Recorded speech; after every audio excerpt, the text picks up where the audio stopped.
Figaro Live, il est 11h11, 21 millions d'euros. C'est la somme récoltée dans le cadre du Loto du patrimoine, dans le cadre de la mission de Stéphane Bern. Alors, est-il content? On lui a posé la question. Il a répondu à notre appel, a montré que le patrimoine, oui, était une cause nationale. 12 millions de tickets de grattage ont été vendus, alors qu'on nous avait dit que c'était trop cher, que ça ne marcherait jamais. La Française des Jeux a commencé à verser, via la Fondation du patrimoine, des chèques aux sites qui ont été concernés. Et c'est vrai que c'est au total un peu plus de 21 millions d'euros qui vont être comme ça largement distribués. Maintenant, on peut rendre les choses perfectibles. Il y a toujours la question de savoir si la part qui revient au patrimoine n'est pas trop faible, on peut peut-être l'augmenter. Et puis, il y aura toujours la question des taxes de l'État. Peut-être je finirai bien par tordre le bras de Bercy, mais écoutez, moi je découvre, je n'appartiens qu'à la société civile, mais c'est vrai que je me bats de temps en temps, je rue dans les brancards, de temps en temps je menace de partir, je fais des hulottes, mais je vais continuer à porter la cause. Évidemment, je ne vais pas lâcher parce que les gens dans la rue me disent continuez, merci pour ce que vous faites pour le patrimoine. Moi je crois sincèrement que le patrimoine peut réconcilier des Français parce que le lieu crée du lien. C'est de la convivialité dans les villages, c'est de l'identité sereine et non hystérisée, c'est le développement économique des territoires. Et si on veut réconcilier la France des villes avec la France de la ruralité, il faut commencer par protéger ce patrimoine-là. Propos recueillis par Anne-Emmanuel Isaac et montés par Stéphane Folzer. Alors, question, où est allé vraiment l'argent ? En avez-vous bénéficié, si vous en avez demandé? Et quel bilan peut-on tirer de l'opération? Y avez-vous participé? Et si oui, êtes-vous prêt à rejouer au Loto du patrimoine en 2019? C'est la question qu'on vous pose ce matin sur Twitter, #Figaro Live, #Les Décrypteurs.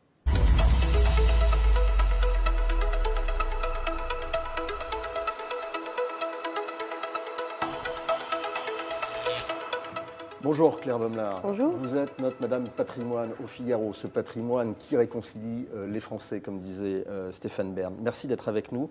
C'est vous qui avez révélé en exclusivité les chiffres de l'opération lundi dans l'édition papier du Figaro et du Figaro.fr. Alors on a besoin d'y voir clair. Combien les Français ont donné vraiment au loto et combien a été récupéré vraiment pour le patrimoine? Il y a 21 millions qui ont été récupérés par le patrimoine. Et ça, c'est une fraction de toutes les mises qui ont été faites pour le loto ou pour les tickets à gratter. D'accord. Il y a eu plus d'argent, en fait, qui a été... Évidemment, quand on joue, on achète son ticket à 15 €, il n'y a qu'une fraction qui va au patrimoine. On dit qu'il y a 172 millions de mises qui ont été faites rien que pour les tickets de grattage. Donc, 172 Donc on a beaucoup joué. Hein. D'accord. 172 millions de mises, c'est un peu plus que 172 millions d'euros de dépensés pour ce loto. De la part des gens qui ont acheté. Si on compte les gens qui ont acheté, puis ceux qui ont touché de... Dans les mises sur les mises, c'est-à-dire qu'il y a 2,5 millions de Français qui ont joué lors du loto, du tirage spécial du loto, et il y a eu 12 millions de tickets de grattage vendus, ce qui est colossal, parce que, comme le dit bien Stéphane Bern, au départ, tout le monde, une grande fraction des gens s'était dit 15 € pièce, c'est quand même drôlement cher. Et ça ne va pas marcher, parce qu'en général, les jeux, c'est 1, 2, 3, 5, 10 au grand maximum. Et bien finalement, la Française des Jeux a édité des jeux à 15 € et on les a achetés. Voilà, parce que la cause était bonne. C'est un succès, donc c'est un succès, évidemment. C'est un succès, on dira, populaire, puisque ça a concerné des millions de gens. Que ça marche aussi bien? Je crois que ça a surpris et ça a été une ascension beaucoup plus rapide que la Française des Jeux le pensait. C'est-à-dire qu'elle a mis ses jeux, elle dit on va voir ce qui se passe, c'est la première fois, on va tâtonner. Et puis en fait, ils se sont écoulés au point qu'en octobre déjà, ils disaient on va bientôt faire notre chiffre. Donc c'est amusant quand même quand on y pense. Alors sur ces 21 millions d'euros qui sont récoltés pour le patrimoine, on a besoin là aussi d'y voir un peu plus clair. Il y avait des sites officiels qui ont été sélectionnés, on en parlait de 18. On va en reparler dans un instant avec le Centre européen de musique de Bougival et Georges Chalminet qui est avec nous. Mais il y a 250 autres sites qui ont été aidés, c'est ça ? Oui, c'est ça. C'est-à-dire que le gouvernement avait décidé qu'il y avait 18 sites emblématiques qui seraient prioritaires et pour lesquels les restaurations seraient entièrement financées par l'argent récolté par les jeux. Et puis par ailleurs, il y a eu, au départ c'était 100, ensuite on est passé à 250 monuments. Il y a eu un flou, parce qu'il y a eu une communication. Oui, il y a eu un flou, c'est-à-dire que 100, on se disait, bon, ça, c'est bien, ça va tenir. Et puis, il y a eu une liste qui a été publiée. Et à la fin, Macron a dit, bon, on aide tout le monde. Évidemment, un peu moins, mais enfin, on aide tout le monde. Et donc, ces sites-là... Un peu moins, c'est-à-dire qu'il y a eu un peu moins d'argent qui a été du coup versé à chacun. C'est-à-dire que plus tu as de personnes, plus le gâteau doit être réparti entre un nombre grandissant de personnes. Du coup, il y a des déçus, j'imagine? Oui, il y a eu quelques déçus. Enfin, il y a eu quelques déçus, mais ça c'est un peu classique. Quand tu reçois de l'argent, tu as des travaux qui sont à 100 000, 200 000, ça file très vite dans le patrimoine. Oui. Et finalement, avec la répartition des choses, ouais, tout ça. Finalement, avec la répartition des choses, eh bien, il y a des gens qui ont eu peut-être 90 000 alors qu'ils estimaient que leurs besoins étaient à 200 000. Mais ça, c'est le jeu, hein. Personne n'avait jamais dit on couvrira tous les besoins de restauration et les besoins de travaux. Alors il y a un succès qui a été surprenant, il y a eu énormément de communication qui a été faite, notamment par le président de la République, il y a une grande communication de l'État. Est-ce que derrière cette communication, on peut se poser une question, est-ce que globalement l'État fait plus ou moins qu'avant pour le patrimoine? Là, l'idée justement, c'est que ce n'est pas l'État ce loto. C'est quelque chose qui vient plutôt de la société civile, puisqu'on joue.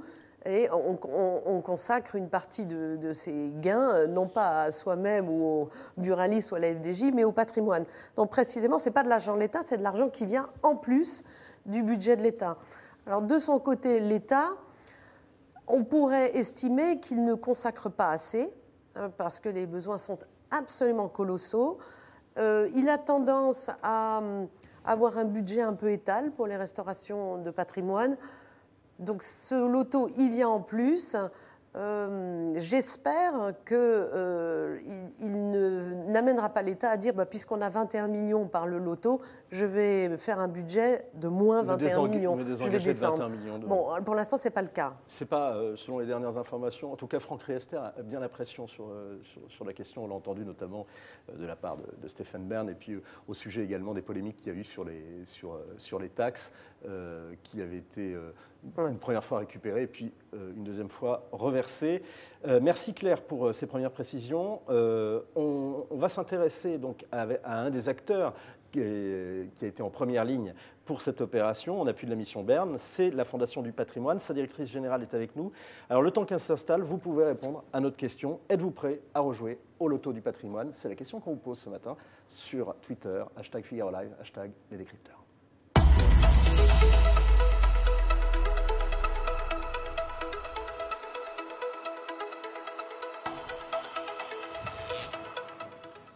Bonjour Célia Véraud. Est-ce que vous êtes donc directrice, je rappelle, vous êtes directrice générale de la Fondation du patrimoine, est-ce que l'opération Loto du patrimoine est terminée? Alors la première opération Loto du patrimoine est en train de se terminer. À vrai dire, il y a encore des tickets qui se vendent. Des tickets de loto? On peut encore acheter des tickets de loto? Oui, et notamment sur Internet, parce qu'il y a un jeu dématérialisé également. D'accord, et on peut gagner de l'argent dessus? On peut gagner, et nous aussi. Quel bilan, vous tirez de l'opération? Est-ce que vous avez partagé cette surprise qu'évoquait Claire Baumlard à l'instant? Exactement, c'est un grand succès. Il faut se rappeler, quand on a commencé l'année dernière, qu'on a travaillé extrêmement rapidement.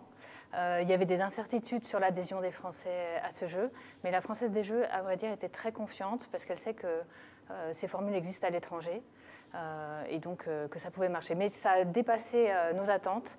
Et on a rempli nos objectifs qui étaient d'abord d'identifier le patrimoine en péril. On rappelle qu'on a reçu plus de 2000 signalements de bâtiments en péril l'année dernière et on en reçoit encore. Ensuite, trouver des ressources nouvelles et surtout sensibiliser les Français. Le plus important, c'est le grand élan populaire. Alors, on l'a vu, ce grand élan populaire, et c'est vrai que il est assez frappant de voir qu'à travers la classe politique de Brigitte Macron à Philippe de Villiers, on a toujours ce même discours, le patrimoine réconcilie les Français. Donc il y a un acte politique en plus, d'ailleurs, très fort derrière. Je reviens sur l'opération elle-même. Vous avez privilégié, semble-t-il, des sites qui ne bénéficient pas de subventions publiques. Exactement. Alors déjà, c'est la vocation de la Fondation du patrimoine, puisque nous soutenons en priorité le patrimoine rural et le patrimoine non protégé. C'est vraiment tout ce qui est local, ce qui est tout proche des Français dans leur ville et dans leur village. Et c'est vrai que pour la répartition du fonds du loto, nous avons procédé de même. Pourquoi ? Parce que nous savons que le ministère de la Culture, lui, a récupéré aussi une enveloppe exceptionnelle, grâce à l'intervention de Stéphane Bern d'ailleurs. C'est une enveloppe qui correspond au montant des taxes que l'État lui perçoit grâce au loto aussi. D'accord. Alors c'est peut-être une question d'ailleurs que pose Josiane. Combien pour les caisses de l'État dans cette affaire? C'est le montant de ces taxes? On parlait de 7 millions d'euros? Alors sur les 172 millions d'euros de mise, donc la Fondation du patrimoine va récupérer 21 millions d'euros directement pour le patrimoine. L'État, lui, perçoit 14 millions de taxes nouvelles. Et ces 14 millions, en fait, ont été donnés au ministère de la Culture pour qu'ils puissent le distribuer sur des projets de monuments historiques. Donc les monuments historiques vont être soutenus par l'État de manière plus importante que les années précédentes. C'est ce que vous discutiez tout à l'heure. Est-ce que l'État se désengage? Non, pas du tout. Au contraire, on travaille très bien avec le ministère de la Culture. Donc, il essaye aussi de faire tous les efforts possibles. Vous ne dites pas ça pour vous attirer les bonnes grâces du ministère de la Culture? Pas du tout, parce que quand on a des choses à dire, on le dit. Des directions régionales des affaires, des terribles directions régionales des affaires culturelles. Alors, ils font aussi tout ce qu'ils peuvent. Ce qu'il faut voir, c'est que du côté de l'État, il y a des contraintes qui sont assez fortes. D'une part, l'État ne soutient que les monuments historiques, alors que nous pouvons soutenir tous les bâtiments. En plus, l'État a des règles de financement, par exemple. Donc les monuments historiques, c'est des monuments qui correspondent à un certain nombre de critères qui font qu'on les classe comme monuments historiques. Voilà, c'est ce qu'on appelle les bâtiments classés ou inscrits. À un moment donné, ils ont été reconnus par décision du ministère de la Culture comme ayant une valeur nationale et patrimoniale très importante. Mais on sait que dans tous les villes et villages, il y a des églises, il y a des lavoirs, il y a des moulins, il y a des bâtiments, des demeures privées qui sont aussi très intéressantes, mais qui ne sont pas classées. Bon, donc l'État, pour soutenir ces bâtiments, a des règles assez contraignantes. Par exemple, ce qu'on appelle les bâtiments inscrits ne peuvent pas bénéficier de plus de 40% de subventions de leur montant de travaux. Nous, on est beaucoup plus libre, évidemment, dans nos attributions, puisqu'on peut adapter nos dotations. On est une organisation privée, et on peut adapter les dotations à la réalité du besoin. Alors, on voyait tout à l'heure avec Claire que donc, à peu près 250 sites ont été aidés au total. Est-ce que, justement, le problème, c'est que ça n'a pas dilué cette aide? Pourquoi avoir sélectionné autant de sites? Alors, ce qu'on a voulu faire, c'est qu'il y ait une diversité de patrimoine. Je pense que c'est quand même ce qui a touché tout le monde. On peut se faire une image d'Épinal du patrimoine, c'est-à-dire c'est les châteaux. Bon. Non, en fait, il y a vraiment plein de sites différents. Il y a des petits théâtres, il y a des petits musées, il y a des sites industriels qui ont été reconvertis, etc. Vous avez voulu souligner la diversité et la richesse du patrimoine français. C'est ça, cette diversité de types de patrimoine, et puis qui en est un peu partout en France. Et dans les territoires d'outre-mer. Et dans les territoires d'outre-mer, exactement, pour que les Français se sentent concernés et voient qu'on s'adresse à eux et ce n'est pas uniquement des grands bâtiments un peu parisiens qui sont très importants, qui attirent les touristes, mais ce patrimoine-là qui est local, qui est dans nos régions, il est très important aussi. Mais vous pensez que vous y arrivez? Parce qu'avec la richesse que constitue l'histoire de France, il paraît qu'on n'a pas toute une vie pour connaître tout le patrimoine français. C'est sûr, mais notre conviction, c'est que d'année en année, et on veut que cette opération elle soit pérennisée. D'ailleurs, il y a des parlementaires ce matin qui viennent de rendre un rapport, et d'ailleurs qui couvrent tout le spectre politique, puisque ce sont deux parlementaires MoDem et la France Insoumise, qui soutiennent notre loto et qui demandent à ce que ça soit pérennisé. Alors ça, c'est une vraie info d'entendre que des gens de la France Insoumise soutiennent un loto, même fut-il du patrimoine. Il y a une dernière question. Qu'est-ce qu'il faut faire pour bénéficier de votre aide aujourd'hui ? Qu'est-ce qu'il faut faire? Il faut déposer un dossier. Et d'ailleurs, dans les tout prochaines heures, on va ouvrir un site internet pour que les Français puissent signaler des bâtiments, déposer des projets. Et donc, une fois qu'on va recevoir ces projets, on va pouvoir faire une nouvelle sélection pour cette année. Une toute dernière question. Qu'est-ce qu'il faut améliorer, selon vous, par rapport à l'opération de cette année? Alors, c'est sûr que c'est une opération qui est perfectible. En quoi? Un ou deux exemples? Alors, le plus important, c'est qu'on a besoin de plus de moyens. Voilà. Donc on espère que la Française des Jeux et le gouvernement... Peut-être réduire le nombre de sites à aider? Oui, mais vous savez, il y en a tellement qui en ont besoin. Il va falloir que les sites qu'on a déjà sélectionnés, on continue à les aider, ceux qui ne peuvent pas par eux-mêmes trouver des ressources supplémentaires. Et puis, il y en a des nouveaux qui se présentent tous les jours. Donc, moi, je dirais surtout, on a besoin de moyens plus importants et on attend une décision du gouvernement dans les jours qui viennent pour nous dire combien le loto 2019 pourra rapporter. Merci beaucoup Célia Véraud pour ces premières précisions. Je rappelle que vous êtes la directrice générale de la Fondation du patrimoine. Que fait-on quand on a touché une aide de la Fondation du patrimoine? Si vous vous posez la question, eh bien, la réponse dans quelques instants avec un des bénéficiaires, mais en entendant une question. Est-ce que vous allez rejouer au loto du patrimoine? Vous êtes une large majorité à répondre non. Eh bien, dites-nous pourquoi. Vous êtes déjà nombreux à vous exprimer sur le chat du Figaro. Je salue notamment Bobif, Sylvie, Swan, Chusville, Josiane et So, Étienne également. Et vous continuez à poser vos questions, à donner vos commentaires. On y viendra dans une deuxième partie d'émission après avoir entendu le témoignage de Georges Chalminet.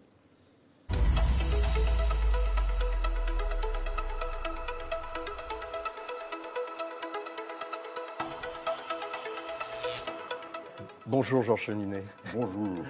Vous êtes, on va l'entendre, vous êtes baryton et vous dirigez le Centre européen de musique à Bougival. Plutôt que d'en parler, on va regarder ce dont il s'agit et la façon dont Stéphane Bern en parle. C'est un sujet tourné par Adrien Finel et Élodie Bougois.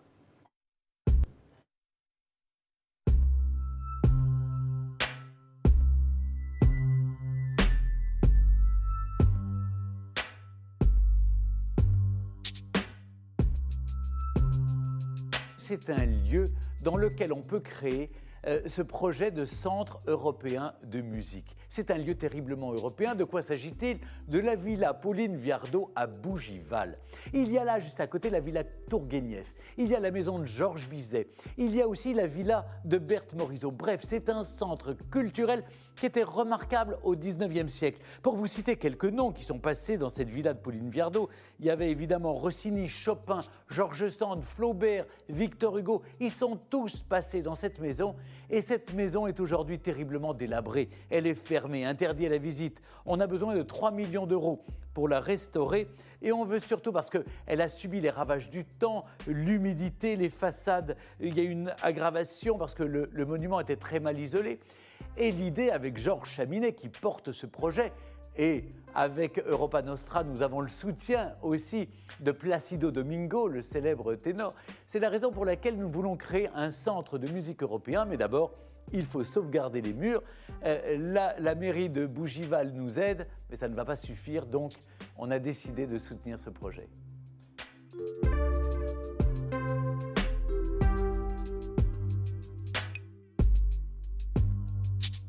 Georges Chalminet, combien vous avez récolté? Nous avons récolté de la part donc de la Française des Jeux et de la Fondation du patrimoine 500 000 euros. Alors, ça veut dire qu'il vous en reste quand même 2,5 millions à trouver si je suis les chiffres qui sont donnés par Stéphane Bern. Tout à fait. Nous avons eu aussi un apport de la Fondation Total de 100 000 euros. Et la DRAC aussi va contribuer à la restauration de la Villa Viardot. Est-ce que, même si c'est loin de ce qu'il faut, est-ce que vous êtes content? Je suis bien sûr content. Je dois dire que c'est un grand. Ah non, pas du tout. Cette initiative est absolument exceptionnelle. Je pense que ça a été souligné plusieurs fois ce matin. Et c'est un lien entre les Français et leur patrimoine. Et aujourd'hui, nous avons véritablement besoin que la société civile aussi assume cette responsabilité. À quoi va vous servir cette somme maintenant que vous avez récoltée? Vous savez, la Villa Viardot est une villa qui était complètement abandonnée. Moi, je l'ai rencontrée dans ma vie il y a 18 ans. Et je suis tombé amoureux, pas simplement parce que c'est un lieu magnifique, mais également par l'histoire qu'elle porte. Dans ces salons, Pauline Viardot recevait ce qu'il y avait de plus... Qui a vécu avec Yvan Tourguenieff, l'écrivain russe Yvan Tourguenieff. Elle n'a pas vécu. Bon, ça c'est une histoire, une longue histoire qui naturellement, ce triangle amoureux, Pauline, Louis Viardot et Yvan Tourguenieff, a fait couler beaucoup d'encre. Mais surtout, ce qui est intéressant, c'est que c'est dans ces salons qu'une conscience européenne s'est esquissée. Puisqu'il y avait des intellectuels, des artistes qui venaient de l'Oural jusqu'à l'Espagne de Pauline. Et donc cette conscience européenne, je pense qui a été aussi une marque, si j'ose dire, de notre projet qui a beaucoup intéressé l'excellent Stéphane Bern, et le président de la République. Alors, ce qui est intéressant dans ce que vous racontez, c'est que justement, c'est une conscience européenne avec des artistes européens, mais qui se sont réunis autour de l'art, parce que Bougival aussi, c'était la capitale des impressionnistes. Absolument, c'est un des berceaux des impressionnistes, et avec un domaine musical extraordinaire. Nous avons aussi consacré beaucoup d'énergie à la maison de Bizet, à la maison où Bizet est mort, où il a composé Carmen, car Carmen, la Sévillane, est née au bord de Seine. Donc elle a vu la Seine pour la première fois au bord de Seine.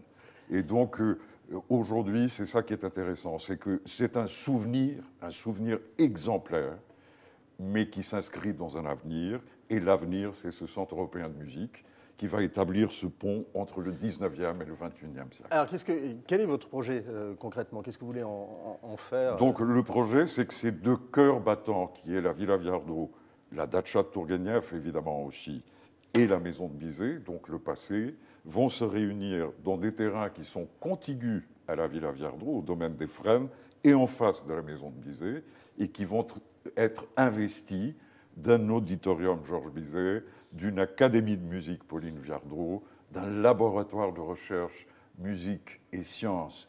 On sait aujourd'hui que la musique est un atout majeur pour les sciences cognitives, pour la médecine, un complexe sportif, et last but not least, la première maison intergénérationnelle des musiciens, jeunes musiciens qui seront les élèves de l'académie, avec des musiciens retraités.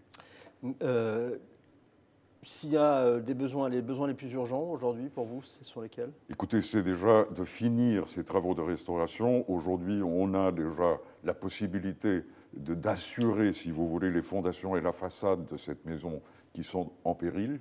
Donc aujourd'hui, on a l'argent suffisant pour déjà faire ces travaux et après, naturellement, finir pour transformer cette Villa Viardot à nouveau dans ce cœur de dialogue entre les arts, les sciences, les lettres, cette Europe de laquelle on a vraiment besoin, cette Europe de la culture. Et il y a un projet un peu politique, si je vous suis derrière. Merci Georges Cherminet. Êtes-vous prêt à rejouer au Loto du patrimoine? Si vous y avez déjà joué, vous êtes une large majorité à répondre non. Eh bien, on va voir pourquoi, justement, vous nous avez répondu. C'est une question, ce n'est pas un sondage, mais justement, c'est votre réponse. On vous a posé notre question. Maintenant, on va prendre vos questions, votre question.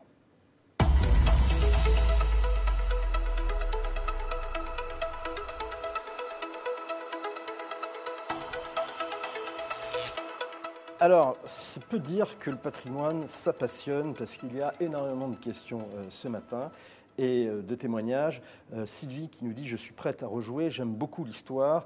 J'adore Stéphane Bern », nous dit Sceaux, un homme de valeur qui veut sauver notre patrimoine. » Alors, Josiane nous a posé toute la question tout à l'heure. Combien pour les caisses de l'État? Vous avez répondu, donc 14 millions d'euros, mais qui vont être reversés sous une forme de subvention. C'est ça qui avait été un peu une polémique à un moment entre Stéphane Bern et le ministre de la Culture, Franck Riester, qui avait reconnu que c'était un peu une tuyauterie compliquée.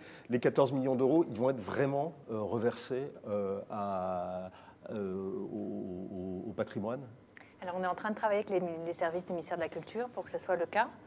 Il y a un engagement de leur part qui est très fort et les DRAC sont mobilisés.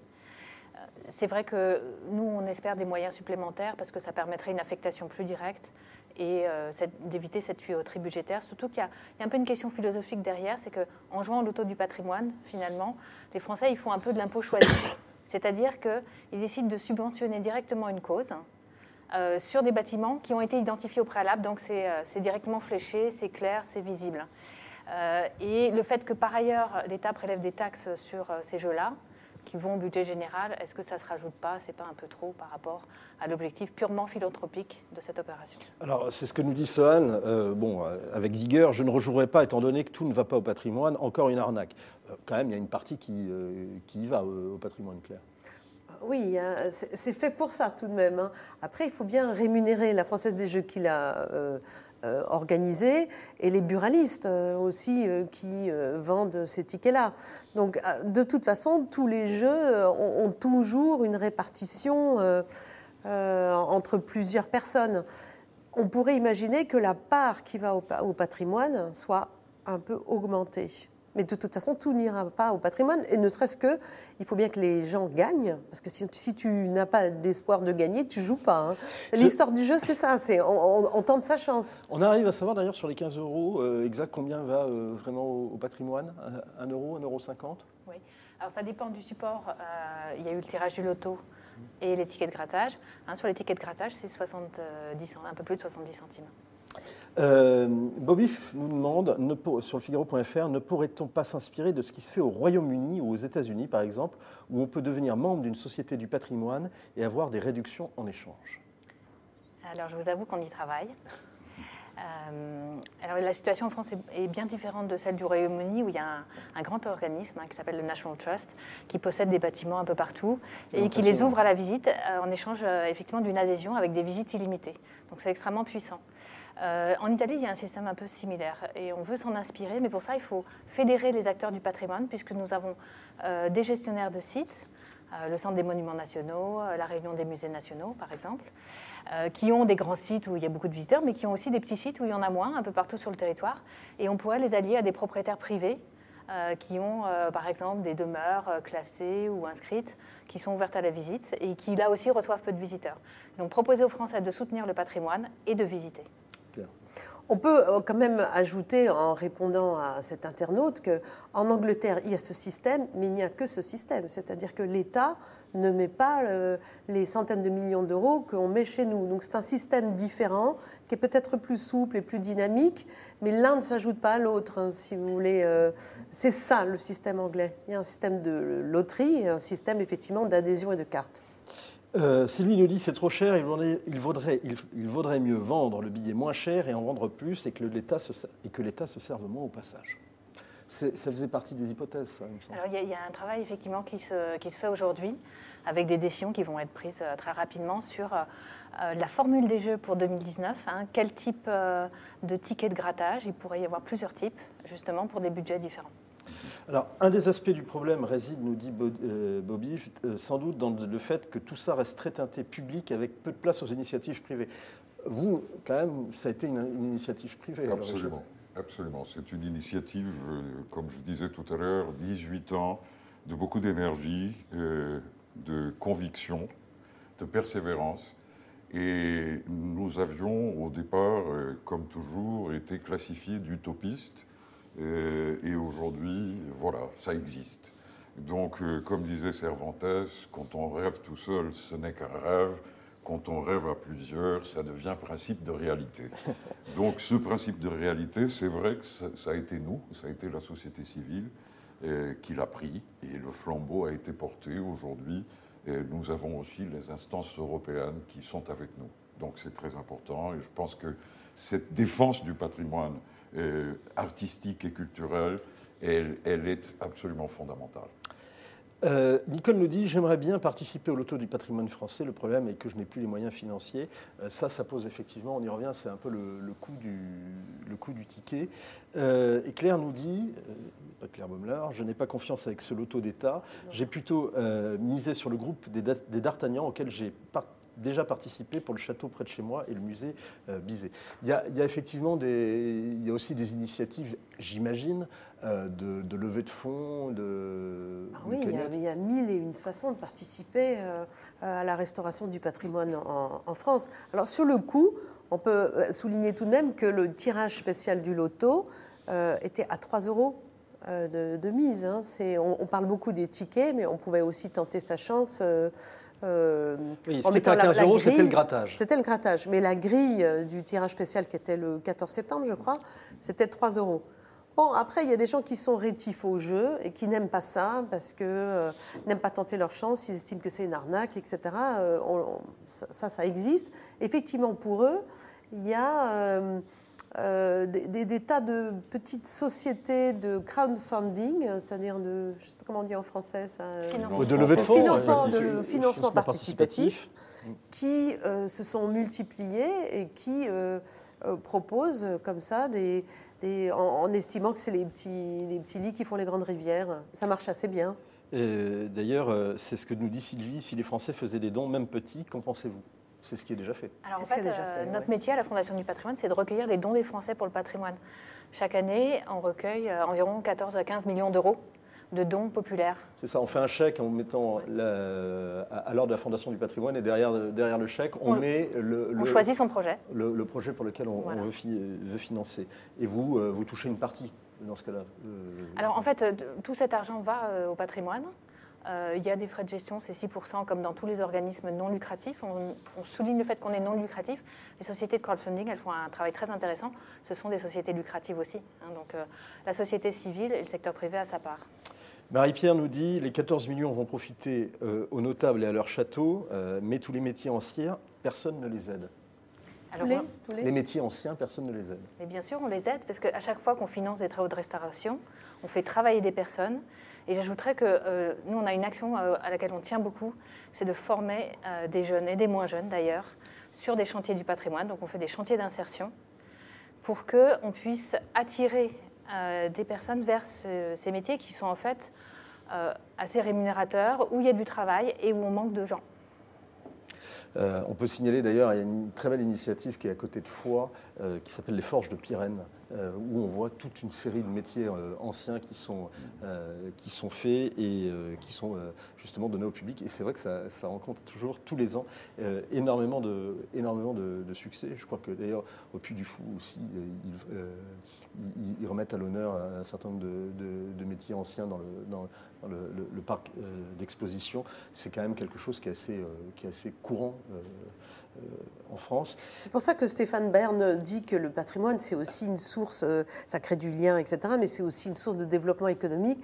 C'est notamment pour les artisans, les entreprises au sens large, mais aussi les artisans qui travaillent sur des monuments historiques, des chantiers très particuliers. Tout ça, ça tire l'emploi, ça tire l'activité tout de même. Vous devez le voir chez vous. Absolument. La Villa Viardot, pour la restauration, on va avoir besoin de ces métiers. Pourquoi ? Il y a des fresques, par exemple, qui sont aujourd'hui dans un état assez piteux. Donc là, il y aura tout un travail qui va être fait par des spécialistes. Il y a des travaux. Et les techniques modernes ne suffisent pas pour vous aider ? Pardon ? Les techniques modernes ne suffisent pas pour vous aider ? Non, je pense qu'il y a des métiers qui vont être appelés à contribuer à la restauration. Et là encore, c'est une facette, si vous voulez, de cette opération qui est très intéressante parce que c'est donner aussi la possibilité à ces métiers de revenir en force puisqu'on manque de main-d'œuvre. Nicole nous demande, y a-t-il un autre moyen que financier pour participer à la restauration ? Eh ben, précisez. Les chantiers de bénévoles, par exemple. Il y a pas mal de gens. Vous parliez du Puy du Fou, là, c'est pas de la restauration, mais ça fonctionne sur le bénévolat. Et il y a quand même des chantiers de bénévoles, des associations qui proposent à des gens de venir 1 semaine, 2 semaines, 3 semaines au chevet du patrimoine. Alors c'est amusant quand on va les voir. C'est des gens qui apprennent, qui donnent de leur temps. Et ça, voilà. Il y a également cette grande entreprise du fameux château en Bourgogne. Guédelon. Guédelon. Oui. C'est pas tout à fait du patrimoine, ça, Guédelon. C'est de la création ex nihilo. Mais enfin, bon, c'est la même idée, qu'il y a des gens qui sont intéressés par le geste à l'ancienne et donner du temps pour les vieux murs. Oui. J'ajouterais que pour cette opération, nous, on a besoin de bénévoles. On emploie déjà 600 bénévoles sur tout le territoire qui sont là pour nous aider à identifier des sites et à trouver des financements. Donc, si on a envie de venir nous rejoindre pour aider d'une autre façon, c'est possible. Bon, l'appel est lancé. La suite, donc, un nouveau loto du patrimoine pour 2019, sans doute ? Ah oui, je suis très confiante. Ça va se confirmer la semaine prochaine, j'espère. Je l'espère vivement. Vivement. Merci en tout cas pour nous avoir répondu à toutes nos questions et aux questions des internautes. Merci d'avoir été nombreux à poser vos questions. Vous restez sur Figaro Live, l'actualité continue. Dans un instant, Yves Tréhard dans le talk reçoit Nicolas B, le secrétaire général du Front National. Ce soir, vous avez rendez-vous ici même avec Point de vue présenté par Marie-Amélie Lombard-Latune. Et puisqu'on parlait du patrimoine, eh bien, en replay, vous pouvez retrouver la soirée exceptionnelle de lancement du dernier Figaro hors série consacré à Vienne Impériale hier soir à l'Opéra Comique avec un concert magnifique donné par l'orchestre Prométhée et des valses somptueuses exécutées par le bal des Parisiennes. À très vite sur Figaro Live.